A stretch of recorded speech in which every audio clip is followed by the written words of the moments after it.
4 PM middle east में आप सभी का स्वागत है और मैं हूं आपके साथ आकांक्षा यादव। दोस्तों 4 PM के इस चैनल पर हम आपके लिए लेकर आते हैं खाड़ी देशों से जुड़ी जरूरी जानकारी और रोचक कहानियां। साथ ही यहां हम दुनिया की तमाम बड़ी खबरों को आपके सामने पेश करते हैं। इसी कड़ी में आज हम बात करेंगे एक बेहद ही अहम खबर के बारे में। दुबई में ईद अल अधा 2026 से पहले कुर्बानी के जानवरों की कीमतों को लेकर लिया गया फैसला एक बहुत ही महत्वपूर्ण और दूरदर्शी कदम माना जा रहा है। इस फैसले के तहत अधिकतम कीमत 800 दिरहम तय की गई है ताकि त्योहार के समय आम लोगों को महंगाई का सामना ना करना पड़े और हर व्यक्ति अपनी क्षमता के अनुसार इस धार्मिक कर्तव्य को पूरा कर सके। ये कदम केवल कीमत तय करने तक सीमित नहीं है, बल्कि इसके पीछे समाज के हर वर्ग को ध्यान में रखते हुए एक संतुलित व्यवस्था बनाने की सोच भी शामिल है।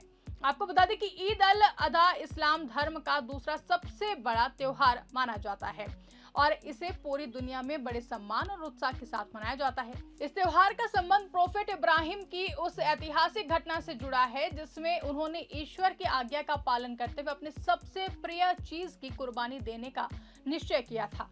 ये घटना त्याग, आस्था और समर्पण का प्रतीक है। इसी वजह से इस दिन मुसलमान लोग जानवरों की कुर्बानी देते हैं और उसका मांस गरीबों, रिश्तेदारों और जरूरतमंदों में बांटते हैं। दुबई जैसे बड़े और विकसित शहर में ईद अल अधा के दौरान कुर्बानी के दौरान जानवरों की मांग बहुत ही ज्यादा हो जाती है। जैसे जैसे त्योहार करीब आता है, बाजारों में बकरों, भेड़ों और अन्य जानवरों की खरीद फरोख्त तेजी से बढ़ने लगती है। मांग बढ़ने के कारण कीमतों में भी तेजी से वृद्धि होती है और कई बार ये वृद्धि इतनी ज्यादा हो जाती है कि आम लोगों के लिए कुर्बानी करना मुश्किल हो जाता है। कुछ व्यापारी इस मौके का फायदा उठाकर अधिक मुनाफा कमाने की कोशिश करते हैं, जिससे बाजार में असंतुलन पैदा हो जाता है। इसी स्थिति को नियंत्रित करने के लिए दुबई प्रशासन ने 800 दिरहम की अधिकतम कीमत तय करने का फैसला लिया है। यह निर्णय का मुख्य उद्देश्य यह है कि बाजार में स्थिरता बनी रहे और कोई भी व्यक्ति अत्यधिक कीमतों के कारण इस धार्मिक परंपरा से वंचित ना हो। जब कीमतों पर सीमा तय होती है तो फिर ग्राहकों को यह भरोसा मिलता है कि उन्हें उचित दाम पर जानवर मिलेंगे और उन्हें ठगा नहीं जाएगा। इस फैसले का एक महत्वपूर्ण पहलू यह भी है कि इससे समाज में समानता की भावना को बढ़ावा मिलता है। ईद अल अधा का संदेश ही ये है कि हर व्यक्ति, चाहे वो अमीर हो या गरीब, इस त्योहार की खुशी में शामिल हो सके। जब कीमतें नियंत्रित रहती हैं तो फिर कम आय वाले लोग भी आसानी से कुर्बानी कर पाते हैं और त्योहार का पूरा आनंद ले सकते हैं। दुबई प्रशासन केवल कीमतों को नियंत्रित करने तक ही सीमित नहीं है, बल्कि वो ये भी सुनिश्चित करता है कि कुर्बानी के लिए उपलब्ध जानवर स्वस्थ और योग्य हों। इसके लिए पशु चिकित्सकों की टीम बाजारों में जाकर जानवरों की जांच करती है। वो ये देखते हैं कि जानवर किसी बीमारी से ग्रसित ना हो और वो धार्मिक नियमों के अनुसार कुर्बानी के योग्य हों। इस तरह की व्यवस्था से लोगों को सुरक्षित और भरोसेमंद सेवा मिलती है। इसके अलावा कुर्बानी की प्रक्रिया को व्यवस्थित और स्वच्छ बनाने के लिए दुबई में विशेष व्यवस्था की जाती है।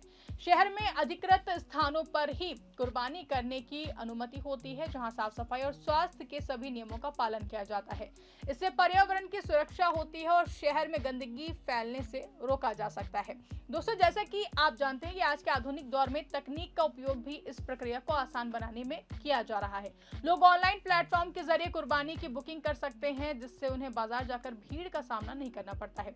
वो अपने मोबाइल या कंप्यूटर के जरिए जानवर का चयन कर सकते हैं और पूरी प्रक्रिया को आसानी से पूरा कर सकते हैं। इससे समय की बचत होती है और लोगों को सुविधा भी मिलती है। 800 दिरहम की सीमा तय करने का आर्थिक प्रभाव भी बहुत ही महत्वपूर्ण है। इससे बाजार में संतुलन बना रहता है और महंगाई पर नियंत्रण होता है। जब कीमतें स्थिर रहती हैं तो फिर लोगों की क्रय शक्ति पर भी सकारात्मक प्रभाव पड़ता है। वो अपने बजट के अनुसार खर्च कर सकते हैं और उन्हें अतिरिक्त आर्थिक दबाव का सामना नहीं करना पड़ता है। हालांकि कुछ व्यापारियों को इस फैसले से नुकसान हो सकता है क्योंकि वो ज्यादा मुनाफा नहीं कमा पाएंगे, लेकिन सरकार का मानना है कि समाज के व्यापक हित के लिए ये कदम जरूरी है। जब बाजार में पारदर्शिता और स्थिरता बनी रहती है तो लंबे समय में व्यापार भी सुचारू रूप से चलता है और ग्राहकों का विश्वास भी बना रहता है। दुबई का ये कदम अन्य देशों के लिए भी एक प्रेरणा बन सकता है। कई जगहों पर त्योहारों के समय कीमतों में अचानक वृद्धि हो जाती है, जिससे आम लोगों को परेशानी होती है।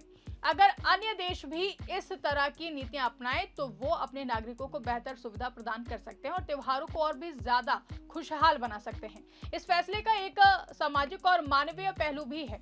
ईद उल अजहा का मुख्य उद्देश्य केवल कुर्बानी करना ही नहीं बल्कि जरूरतमंदों की मदद करना और समाज में समानता लाना भी है। जब लोग कुर्बानी करते हैं तो फिर उसका एक हिस्सा गरीबों में बांटते हैं, जिससे समाज में सहयोग और भाईचारे की भावना बढ़ती है। दुबई प्रशासन ये भी सुनिश्चित करता है कि कुर्बानी के बाद शहर में सफाई बनी रहे। इसके लिए विशेष सफाई दल तैनात किए जाते हैं, जो कि तुरंत कचरे को साफ करते हैं और पूरे क्षेत्र को स्वच्छ बनाए रखते हैं।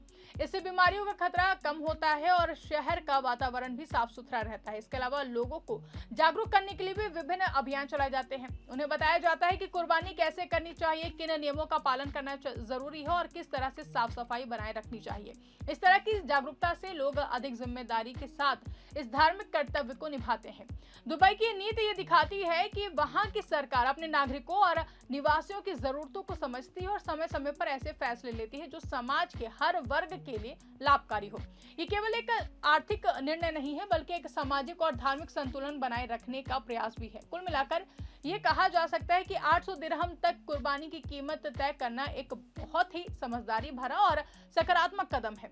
इससे न केवल लोगों को आर्थिक राहत मिलेगी बल्कि बाजार में स्थिरता और पारदर्शिता भी बनी रहेगी। ये फैसला ये सुनिश्चित करता है कि ईद उल अजहा का त्योहार हर व्यक्ति के लिए खुशी, शांति और संतोष लेकर आए। खैर, ये थी इस खबर से जुड़ी पूरी जानकारी। आपको कैसे लगी कमेंट करके हमें जरूर बताइएगा। मिलते हैं आपसे अगली वीडियो में, तब तक के लिए हमें दीजिए इजाजत और बने रहिए 4PM न्यूज नेटवर्क के साथ।